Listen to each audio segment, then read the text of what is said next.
نحمده ونسلم علی رسولہ الکریم اعوذ باللہ من الشیطان الرجیم بسم اللہ الرحمن الرحیم۔ تجوید کی کلاس میں خوش آمدید ہیں۔ آج ہم پڑھیں گے حروف شفتین اور حروف غنہ۔ مخارج پڑھ رہے ہیں۔ مخارج کی تفصیل میں آج کا آخری سبق ہے حروف شفتین اور حروف غنہ کا۔ ہم پڑھیں گے کہ حروف شفتین میں کون کون سے حروف ہیں اور کہاں سے کس طریقے سے ادا ہوتے ہیں۔ ہمارے پاس حروف شفتین میں با، میم، فا، واو 4 حروف ہیں اور ادا ہوتے وقت یہ ہونٹوں سے ادا ہوتے ہیں اور ہر حرف ہونٹوں سے علیحدہ طریقے سے ادا ہوتے ہیں۔ جس طرح سے ہم پڑھیں گے ہر حرف کو علیحدہ علیحدہ طریقے سے۔ پہلا ہمارے پاس ہے فا۔ فا کس طریقے سے ادا ہوتا ہے؟ اوپر والے دانت جب نیچے والے ہونٹ کے گیلے حصے سے لگتے ہیں تو حرف فا ادا ہوتے ہیں۔ اوپر والے دانت جب ہونٹ کے اندرونی گیلے حصے کے ساتھ لگتے ہیں تو حرف فا ادا ہوتا ہے۔ اس کے بعد ہے ہمارے پاس با اور میم۔ با اور میم ہمارے پاس جب ہونٹ ہم بند کرتے ہیں تو با اور میم ادا ہوتے ہیں، لیکن با اور میم بھی الگ سے ہیں۔ با ہونٹ بند کرنے سے ادا ہوتا ہے، لیکن ہونٹ کا گیلا حصہ، ہونٹوں کا گیلا حصہ جب ہم بند کرتے ہیں تو حرف با ادا ہوتا ہے، اور ہونٹوں کا بیرونی خشک حصہ جب بند ہوتا ہے تو حرف میم ادا ہوتا ہے۔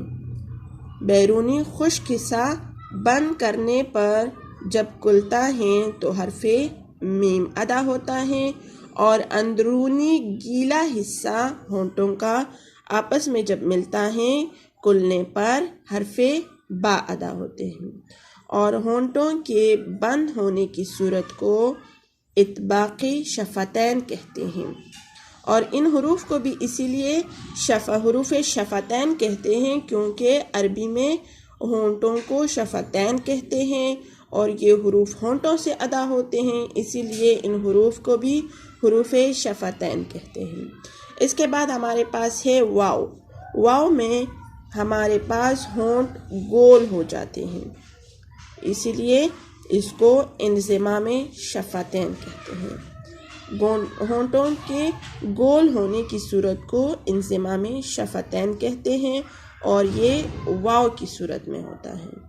تو حروف شفتین میں ہم نے کیا پڑھا کہ یہ 4 حروف ہیں، با، میم، فا اور واو، اور ہونٹوں سے ادا ہوتے ہیں، اس وجہ سے ان کو حروف شفتین کہتے ہیں کیونکہ عربی میں ہونٹوں کو شفتین کہتے ہیں۔ ہمارے پاس حروف غنہ میں 2 حرف آتے ہیں، نون اور میم۔ یہ 2 حروف ہمارے پاس حروف غنہ میں آتے ہیں۔ جب بھی نون کے اوپر زبر آ جائے، شد آ جائے، یا میم کے اوپر شد آ جائے تو ان میں ہم غنہ کریں گے۔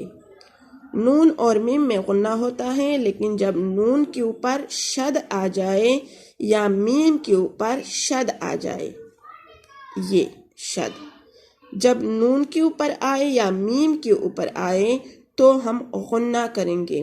آواز خشوم سے ادا ہوگا، ناک کا جو بانس ہوتا ہے، ناک کا بانس، یہاں سے آواز نکلتی ہے، منہ بند ہو جاتا ہے اور آواز ناک کے ذریعے نکلتی ہے۔ لیکن جب نون پہ شد آتے ہیں تو اس میں علیحدہ طریقے سے غنہ کرتے ہیں، اور جب میم میں شد آتا ہے تو اس میں علیحدہ طریقے سے غنہ کریں گے۔ پہلے ہم پڑھیں گے کہ نون میں کیسے کریں گے، پھر پڑھیں گے کہ میم میں کیسے کریں گے۔ نون پر جب شد آ جائے تو غنہ کرتے وقت زبان تالو کے ساتھ لگے گی اور آواز خشوم کے ذریعے نکلے گی، یعنی ناک کے بانس کے ذریعے نکلے گی تو غنہ ہوگا، جیسے ان۔ جب بھی نون کے اوپر شد آ جائے تو زبان تالو کے ساتھ لگے گی اور آواز ناک کے ذریعے نکلے گی، خشوم کے ذریعے، تو غنہ ہوگا۔ اس کے بعد میم کے اوپر جب شد آ جائے تو دونوں ہونٹ آپس میں ملیں گے اور آواز ناک کے ذریعے نکلے گی، خشوم کے ذریعے، ناک کی بانس کے ذریعے، جیسے مما، مما، دونوں ہونٹ آپس میں ملیں گے اور آواز خشوم کے ذریعے نکلے گی تو غنہ ہوگا۔ تو یہ تھا ہمارے پاس نون اور میم میں غنہ، یعنی جب بھی نون کے اوپر شد آئے یا میم کے اوپر شد آئے تو ہم غنہ کریں گے، آواز کو ناک سے نکالیں گے۔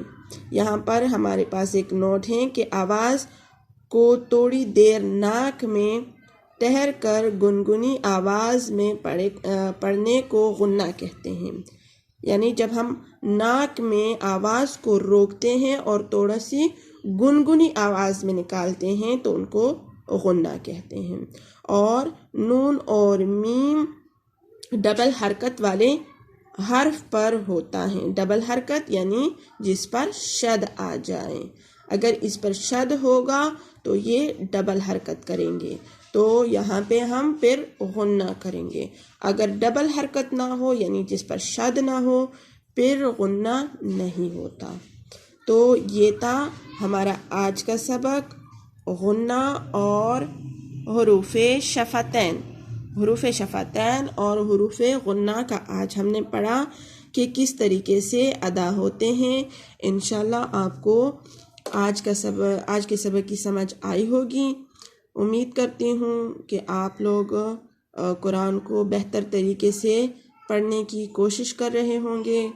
اللہ ہمیں توفیق دے کہ ہم قرآن کو بہتر طریقے سے پڑھیں اور اس کو سمجھیں اور عمل کرنے کی بھی اللہ ہمیں توفیق عطا فرمائے، آمین۔ اللہ حافظ۔